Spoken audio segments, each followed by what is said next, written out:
Και γεια σας παιδιά, είμαι ο Φόρης 2013 LOL και εδώ πέρα έχουμε πάρει 2 βιντεάκι με unboxing φακελάκι κάρτες. Εδώ πέρα βλέπετε τους Παναθηναϊκούς.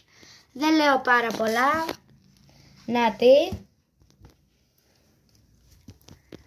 Ξεκινάμε κατευθείαν το βίντεο. Λοιπόν, πάμε να τα ανοίξουμε. Κάντε ένα like, ένα subscribe και γράψτε μου στα comments. Και γράψτε κάτω στα comments αν θέλετε να συνεχίσω αυτά τα βιντεάκια. Και πάμε να ξεκινήσουμε. Ανοίγω. Λοιπόν, στόχος όπως έχω πει. Καταρχήν βρήκαμε PUBG. Εδώ Μόντριτς. Και αυτό είναι σήμα, ναι. Λάτσιο. Πολύ καλό πακέτο.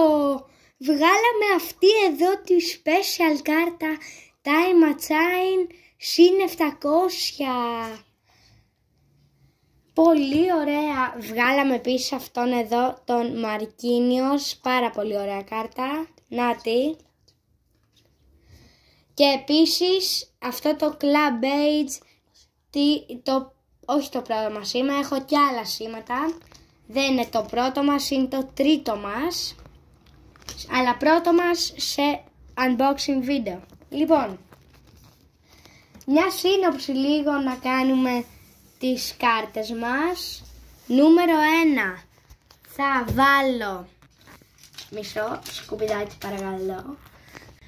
Λοιπόν παιδιά, εδώ πέρα είναι μια διακοπή να βγάλουμε το φόντο γιατί δεν μπορούσα να βάλω τις κάρτες. Λοιπόν, εδώ πέρα πρώτος θα μπει ο Μόντριτς, εδώ πέρα από ό,τι βλέπετε. Δεύτερη κάρτα, εδώ που τις βλέπω, λέω να μπει ο Κάπτεν Μαρκίνιος και αυτός θα μπει.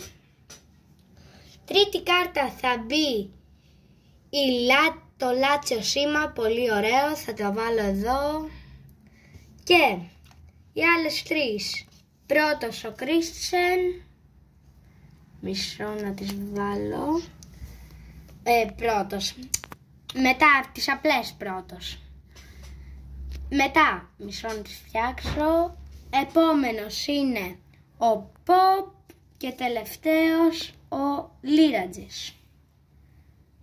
Μισό, επειδή δεν έχω χώρο θα τη βάλω εδώ.